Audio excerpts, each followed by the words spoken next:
What is the Indo-European homeland? What are Indo-European languages? Where do they come from? Well, I'm Benjamin, and these are the Indo-European language families. Hittite or Anatolian, Armenian, Iranian, Indic or Aryan, Tocharian, that's extinct like Anatolian is, Balto-Slavic, Daco-Getan or Daco-Getan Thracian, that's extinct as well, Illyrian, which may or may not be Albanian, Hellenic, which not only includes Greek, but included Phrygian as well, an extinct language. Italic, which is what Latin and all the Romance languages come from.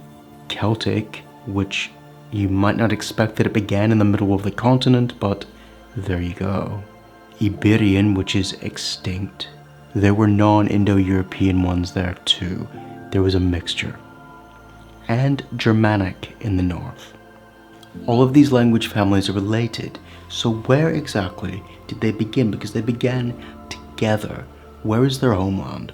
Well, one thing we can all agree on, and there's a lot of disagreement, is that Hittite, the Anatolian branch, broke off a lot earlier, broke off the Indo-European language family tree first, before any of the others.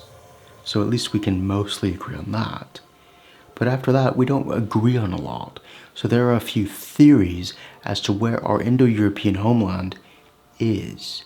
So first one, the Steppe Theory. The second, the Armenian hypothesis. These are hypotheses, theories, whatever. Anatolian Theory hypothesis. We're going to look at each of these three, what they have to say, what they think, and then I'll tell you what I think, because I don't think any of them get it exactly right. And there's reasons for that, which I'll let you know. Let's jump into the video.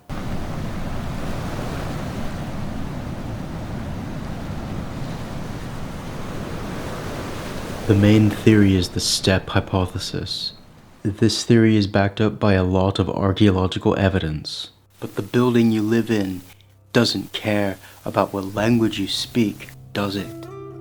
And it is backed up by some genetic evidence. Nega hango gelai hamyon. Hango gindi nega isoke ka? This theory puts the growth of Indo-European as coming from several migrations out of the Pontic Caspian steppe, here, between the 5th and 3rd millennia BCE. Out of this theory grew the Kurgan hypothesis. Kurgan is a Turkic word, not Indo-European, meaning burial mound. This focuses on the Yamnaya culture, which expanded to the west and built burial mounds, or kurgans, over pit graves. This Yamnaya culture was warlike, patriarchal, hierarchical, not like those old Europeans further west. In the east, however, there were other sister cultures related to it, the Baltavka culture, the Abashevo culture, the Sintashta culture, and the Potopovka. Out of these cultures, copper and then bronze working spread out from the southern Ural Mountains westward. And it is here, on the open steppes north of the Caspian Sea, that horses were domesticated. This was an enormous military advantage. The Sintashta culture, with its fortified settlements on riverbanks, is where we have the earliest chariots, 4,000 years ago. There was an eruption of militaristic patriarchy out of this region, sweeping in all directions. What comes next are two distinct waves of migration and cultural expansion, one down into Romania and up the Danube, the other north of the Carpathians. However, in this theory, the rise of Proto-Greek, Proto-Armenian, Proto-Albanian or Illyrian, Celtic and Hittite or Anatolian remained unexplained, but there are other theories.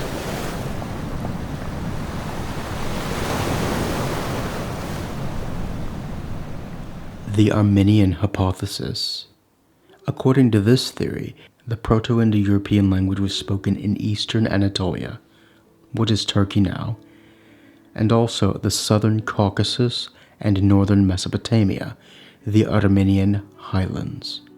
In this theory, it goes on to explain that the Hittite branch stayed in Anatolia, which as for Hittite's relation to Indo-European, most of us can agree that it did branch off earlier. This theory then says Armenian and Greek are closer to Hittite than the bulk of Indo-European that broke off. But from this part, there were a few problems with this theory. The Kartvelian languages lay between the Indo-European heartland in this theory and the known expansion across the Eurasian steppe. The Caucasus Mountains are the tallest ridge in the eastern hemisphere west of Afghanistan.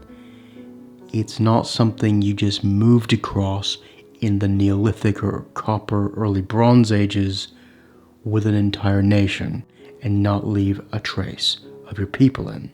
There is not a trace of Indo-European in this Caucasian zone early on. Indo-Europeans left no mark that they migrated over this area, so this theory has Indo-European going all the way around the Caspian Sea to the east, and then back around to the west. It does explain why Greek, Armenian, and Albanian are a bit different, whilst the Indo-Aryan and Northern European languages are often more similar to each other.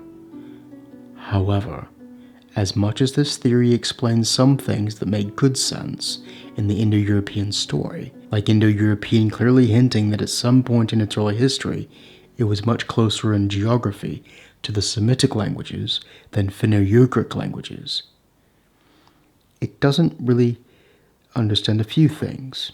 For example, with the exception of analytic languages like English and Swedish, we Indo-Europeans conjugate verbs and pronouns in a way that is very natural to Semitic languages, which is very different in Finnic languages. As much as this Armenian theory explains that, it goes a bit off the deep end and tries to lump Italic, Celtic, and Tocharian, the Far East Indo-European, together. And I need to explain why this makes sense for about 10 seconds, and then after 11 seconds, why this idea is crazy. There are Centum languages and there are Centum languages. This is a linguistic thing that divides languages according to when they use C and when they use S. So Welsh and French, these are Centum languages. So take the word 100. Cant in Welsh is 100. Cent in French is 100. I know, just it starts with a C even though it sounds like an S. That's just French. You just have to get used to them doing everything intentionally, confusingly. But it's a beautiful language nonetheless. Lithuanian, Shimtas, and Hindi, so these are Centum languages. Now, Tocharian, way over in the Far East, which is now extinct, Cant, pretty much identical to Welsh.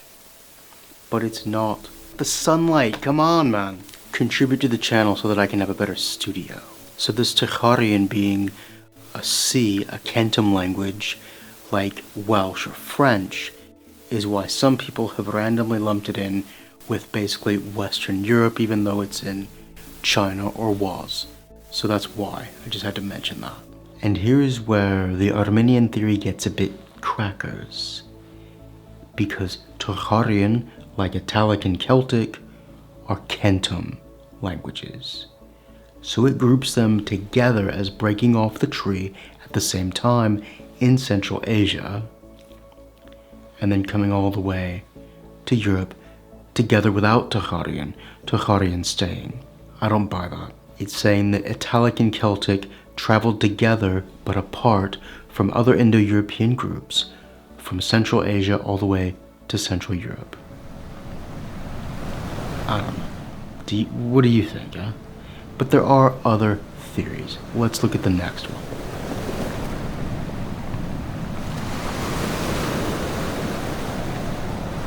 The third theory, the Anatolian hypothesis, claims Proto-Indo-European goes back 9,000 years to around 7,000 BCE in Anatolia, Turkey. According to this theory, Indo-European broke off from Anatolian, that would eventually become Hittite during the Neolithic era. And with the Neolithic Revolution, that is to say the spread of farming, Indo-Europeans spread peacefully into Europe through a slow cultural diffusion into Greece and the Balkans, and then up the Danube Valley. This theory goes on to say that groups carried Indo-European northward around the Black Sea, creating a steppe Indo-European that moved eastward, not westward, to create the ancestor of Tocharian, and that a northwestern Indo-European form would come out of the same branch that created Germanic, Italic, and Celtic. There are parts of this Anatolian theory that I agree with, actually. Some of the earlier bits, but there are some big chunks that I do not agree with. What this means is that these languages have cognates. So let's look at one of these cognates for this second products revolution. In English, wool. In Icelandic, ull. Yes, that double L is very much like Welsh. But the Welsh word doesn't have the double L, it's glon, wool. Romanian, lana. I'm sorry to my Romanian friends if I did not pronounce that right. The vowels are tricky in Romanian. Ancient Greek, erion. Polish, velna. Hindi, un. And in Bengali they have two different types of wool, urna, ula, Punjabi, un. If Indo-European had broken up before the second products revolution of the 4th millennium BC, or at least before it had started, these cognates between Iceland and Bengal would not exist. So what do I think? Each of these theories ignores that India, the Indus River Valley and northern Indian Plain was about 40% of the entire human population on Earth at the time. A few horsemen with bronze were not going to just ride in and just sweep that away in one go. This would have taken centuries of raids, careful planning, strategy, maybe intermarriage, politics, and that on top of a large military force as well to flip India to being Indo-European. So the homeland, the Indo-European homeland, or some type of base in power of Indo-Europeans would have to have been much closer to India to sustain that level of influence and eventual dominance on the northern Indian Plain and the Indus River Valley. That's my opinion. These three theories also ignore climate change. I know I don't want to get into the politics of that currently today, but the point I'm making is climate has changed over the millennia. Around 9,000 years ago, there was something called the Atlantic period of the Holocene epoch. And this meant that the Earth warmed and peoples moved north, especially from northern Mesopotamia, Iran, and parts of Afghanistan, into the plains of Central Eurasia and the Iranian plateau, covered in forest, dried out and shriveled up. This great forest, the Hyrcanian forest, restricted now to the coast of the Caspian Sea, an ancient woodland, and I think our heartland as Indo-Europeans is here, because across Indo-European languages we have cognates to do with plants, trees, woodland type vocabulary. As the earth began warming up again and the trees began receding, this is what happened. 9,000 years ago, the ancient Hyrcanian forests of Iran reached further south and west than today. But it began to dry up. This forest shrank, and the resources that it would have given were no longer being given. Resources would have shrank toward the north, along the coast, and they would have hugged it, whoever lived on the Iranian plateau. And coming from this area, I believe this area makes sense for a homeland because of the forest words that Indo-European languages have in common.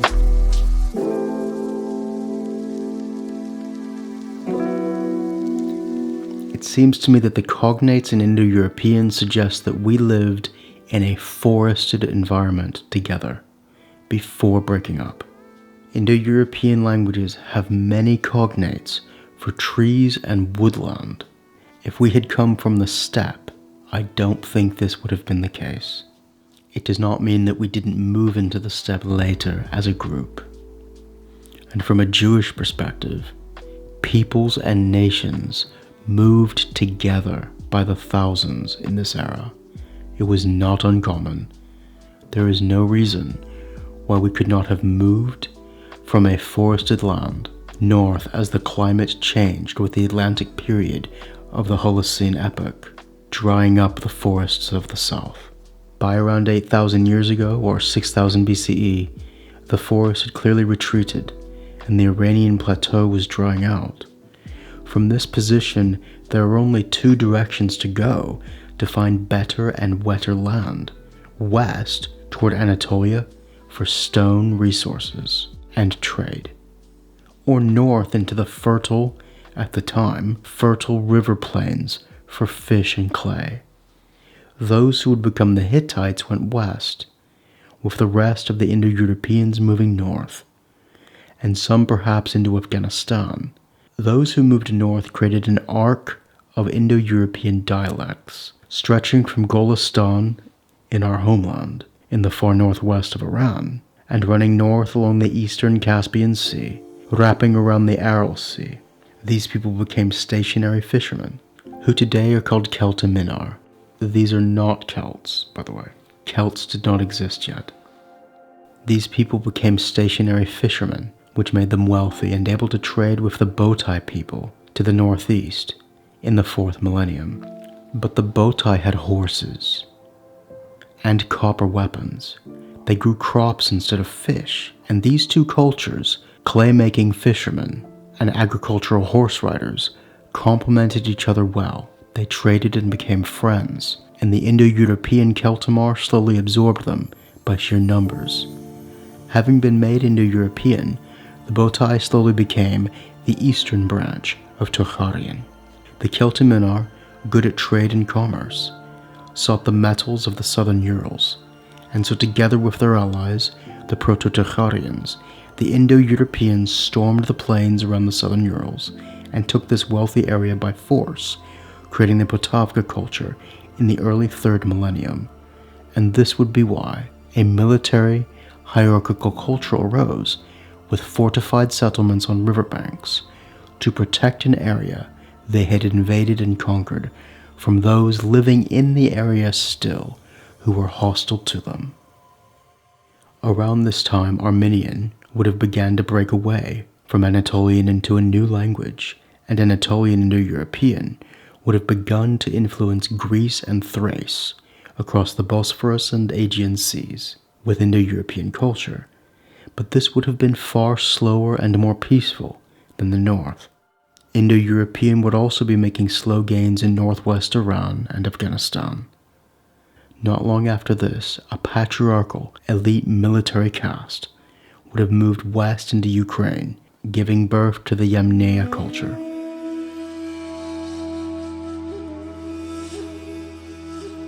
Meanwhile in Greece, Indo-European would have begun to change Greece linguistically, slowly, and piecemeal as Indo-Europeans further north rode over the lands of the Cucuteni-Tripolian culture and into Poland and Germany, where their horses and bronze met little resistance. The corded ware culture of Northern Europe would have flipped languages from unrelated languages of the pre-Indo-European age to the new languages of the new military elite from the steppe. This would create Balto-Slavic later. Another wave, a few hundred years later, rode up the Danube, through Hungary, and into southern Germany, planting the roots that would eventually become Italo-Celtic, and I believe, with Germanic forming between Italo-Celtic and Balto-Slavic as a patois language.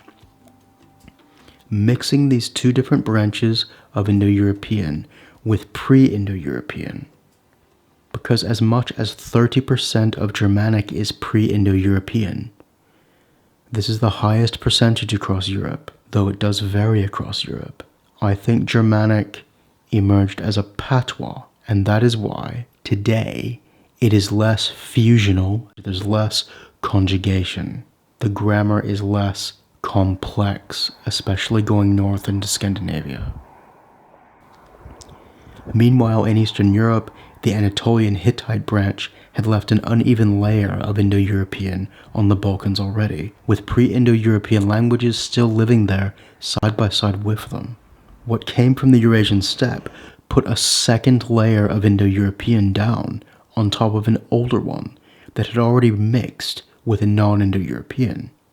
Far to the east, Central Asian horse warriors began making raids into Persia and India, which culminated 1,000 years later in Indo-Europeans conquering both from a Central Asian heartland. This is why the Indo-Aryan languages form a distinct branch of Indo-European today. And it's also why Iranian languages and Indic languages are so close together. They never moved that far from our homeland, and they both went into their new lands from the same area. Where do you think our Indo-European homeland is from? Let me know down in the comments. Or what do you think about my theory? Feel free to chew me to bits. I appreciate anything that feeds the algorithm. And watch this video if you liked this video, or like this video if you haven't yet. Thank you very much for watching.